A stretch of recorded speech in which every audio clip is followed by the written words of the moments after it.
Shemai, hello. My name is Sarah Lukin. I am a Lutic from the native village of Port Lions, which is located on Kodiak Island. I'm a shareholder of Afognak Native Corporation and Kodiak Incorporated, and an enrolled tribal member of the native village of Afognak and the native village of Port Lions. But I live and work in Washington, D.C. now, where I serve as the executive director of the Native American Contractors Association, or NACA. For those of you who may not be familiar with our organization, we are a national Native advocacy organization that advocates for the rights of tribes, Alaska Native corporations, and Native Hawaiian organizations in government contracting, and in particular, your participation in the SBA 8A program. Since the formation of ANCs, the Alaska Native high school graduation rate has tripled, and inflation-adjusted household income has risen by 50%, and the proportion of Alaska Native people living below the poverty line has decreased by roughly 50%. These facts prove ANCs and the 8A program are making a difference in our Native communities.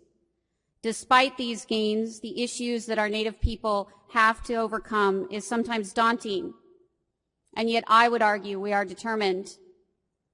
Native 8A will certainly not solve all the issues facing our villages, but it will help build economies in some of the most economically depressed areas in the United States. It will provide benefits to our Native people through much-needed dividends, scholarships, job training, cultural and social programs, and benefits to our elders. So much more needs to be done. We need more benefits for our Native people and more Native employment, more work in our Native communities, and more Native executives. To cut the program that has gotten us this far is absolutely wrong. And yet, we have faced numerous attempts at sweeping legislative reforms in the 109th, 110th, and now the 111th Congress. At the same time, we've had to deal with several regulatory issues as individual agencies like the Air Force and Navy began imposing their own limitations on Native 8A. The White House is urging more competition in contracting, and agencies are shying away from Native 8A because they don't want the scrutiny, and they don't want to face a congressional hearing, and they certainly don't want to face a call from a reporter. Sadly, a recent Washington Post series on ANCs and 8A was weak on substance and short on facts. It irresponsibly led readers to believe the broad ANC community is fraught with abuse and opposes efforts to strengthen ANC accountability in the 8A program. Just the opposite is true. NACA has joined with other Native American organizations such as NCAI and the National Center for American Indian Enterprise Development in calling for increased compliancy, transparency, and education of Native boards to closely monitor 8A activities. However, NACA doesn't agree with nonsensical reforms designed to address perceptions and not reality.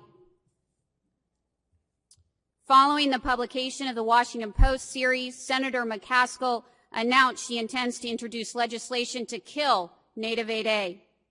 Such legislation is absurd and unnecessary.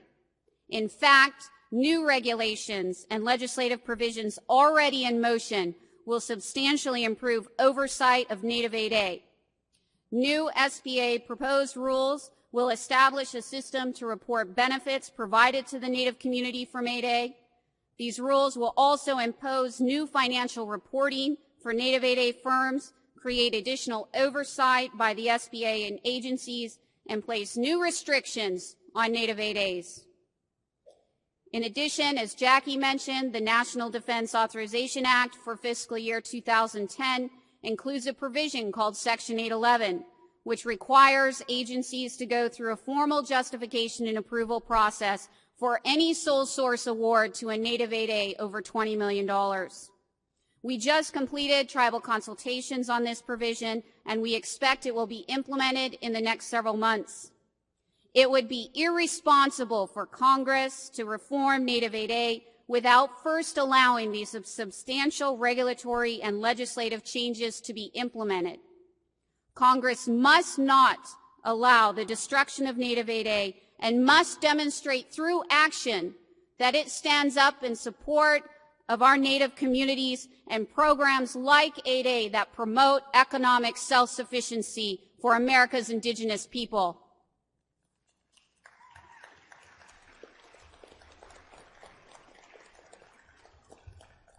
Participation by ANCs, tribes, and Native Hawaiian organizations in the 8A program did not occur on a whim. We hold special rights under the 8A program based on federal Indian policy and the federal government's obligation to Native people. If sweeping restrictions are implemented, what will be provided to Alaskan Natives and American Indian people in exchange for Native 8A? Under the Alaska Native Claims Settlement Act, Alaska Natives gave up 88% of our traditional lands, worth trillions of dollars. What more must we surrender at the whims of a few misguided members of Congress?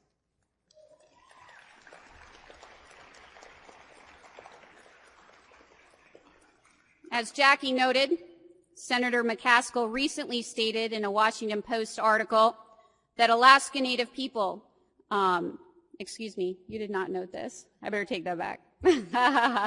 She didn't say that. I'm going to say it, though. Senator McCaskill recently stated in a Washington Post article that Alaska Native people should be paid directly by the government and excluded from participation in government contracting.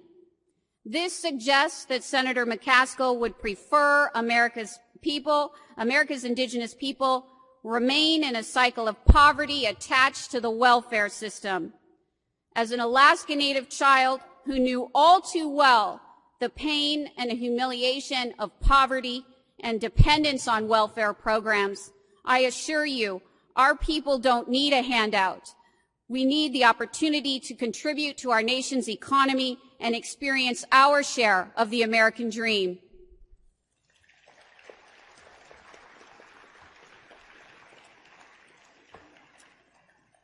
ANC, tribal, and Native Hawaiian organization 8A sole source contracts represent 0.8% of the federal contracting pie.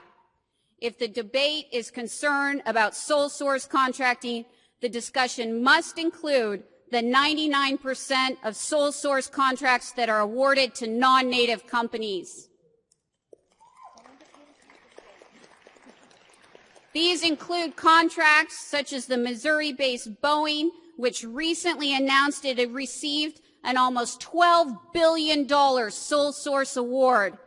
That's twice the amount that our Native people received combined in 2007.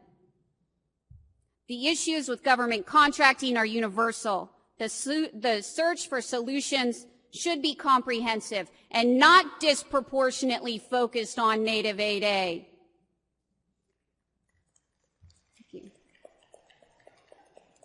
We have many supporters in Congress from both parties who respect the special trust relationship between Native people and the federal government. Native 8As are building our coalition of supporters on Capitol Hill and within agencies and the White House. We are focused on educating members of Congress, the press, and the general public. And I'll note for you, to this end, Native 8A Works will be interviewing shareholders to capture positive shareholder success stories. And they're going to be right over here in the Northern Lights 1 room. So from 10 to noon today. So if you have a great story, please go and share it with them. As we enter the 112th Congress, remember that although we face significant challenges, we are stronger than ever. More and more tribes, ANCs, and Native Hawaiians are entering the 8A program, reaping success and bringing benefits back to their Native communities. Combined, Native 8As have operations in all 50 states. Each of those states should be voting in support for Native 8A and socioeconomic self-sufficiency for our Native communities. NACA works closely with national, regional, statewide, and individual Native organizations. We have been and will continue to hold a series of meetings across the nation with Native leadership to develop ways to improve the 8A program. I hope that every tribal and ANC 8A here today will join us and be part of the solution. The 8A program of tomorrow may not be the 8A program of today, but if we can unite and stay united, we can develop meaningful solutions to ensure a healthy, vibrant program for generations to come. Koyana Sinak, thank you very much. Thank you. Sorry for... Oh, that's right. Great. Thanks.